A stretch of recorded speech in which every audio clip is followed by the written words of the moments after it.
একটা সময় ছিল, কত বন্ধু বান্ধব ছিল আমার, তারা তাদের কাজে আমাকে ডাকতো। কত প্রিয় মানুষ, কত ভালোবাসার মানুষ ছিল, যারা ভালোবাসার কথা বলে আমাকে চমৎকারভাবে ব্যবহার করে ফেলতো। যাদেরকেই আমি আপন ভেবে মনের কষ্ট শেয়ার করেছি, তারাই আমার দুর্বলতার সুযোগ নিয়েছে। সব মিলিয়ে আমি ভেবে দেখেছি, কাছের মানুষ, আপন মানুষ, প্রিয় মানুষ কোনো কাজে না আসলে তারা কাছেও ভিড়তে দেয় না।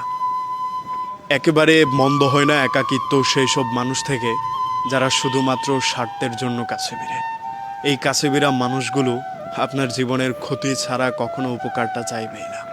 শুধুমাত্র মানুষের দ্বারাই সম্ভব একজনকে কাঁদিয়ে আরেকজনকে হাসানো।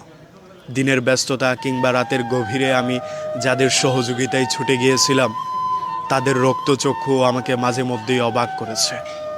আপনি ভাবেন, একটা মানুষ কংক্রিটের মতো শক্ত মনের, ইতিহাস সাক্ষী কোনো মানুষ